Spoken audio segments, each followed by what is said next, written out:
Hello guys, তোমরা কি করছো? আমি এখন রাত্রে খাবার খেয়ে নিয়ে একটু ওয়ার্ক করছি, বাড়ির মধ্যেই করছি। তো আমি ভাবলাম যে তোমাদেরকে তো আমি সবই শেয়ার করি, তো চলো এটাও শেয়ার করি, কারণ এখন আমি ঘুমাবো। তো ঘুমাবার আগে দেখো, আমি একটা নতুন বেডশিট আজকে মানে পেরেছি, একদম নতুন। আমার প্রিন্টটা খুবই ভালো, তোমরা হয়তো দেখতে পাচ্ছ। আমি তোমাদের দেখাচ্ছি। তো আজকে এই বেডশিটটা অফলাইনে কিনেছি। তো তোমাদের কেমন লাগছে পিকটা? মানে কালারটা খুব সঠিক আসছে না, এগুলো কফি কালার, বুঝেছো? এইগুলো কফি কালার, আর এই কফির মধ্যে কাজ করা যায়, কিন্তু এখানে আমি দেখছি ক্যামেরাতে হালকা বেগনি কালারটা বা অ্যাশ কালারটা আসছে।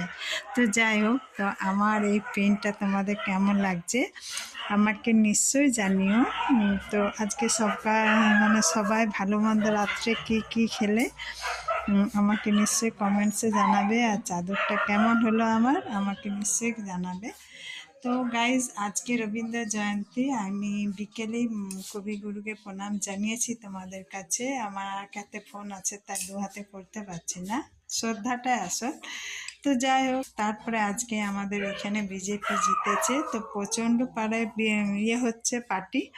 তো আমি যাইনি, বাড়িতে দিয়ে গেছিলো লুচি, আলুর তরকারি, আর এই সাইজে বড় বড় লাড্ডু দিয়ে পাঠিয়েছে। তো আমি দুটো লাড্ডু খেয়েছিলাম, তা রাত্রে খুব একটা খেতে পারিনি, একটি রুটি খেয়েছি।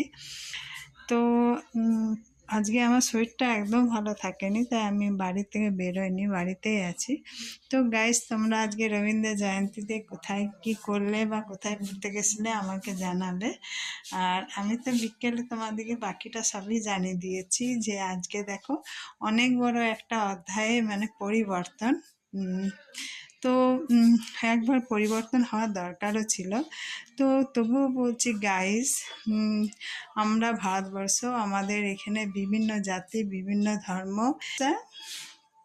বিভিন্ন আচার আচরণ, আর আমাদের পরিধান, তো আমরা তবুও সবাই একে অপরের ভাই ভাই বোন।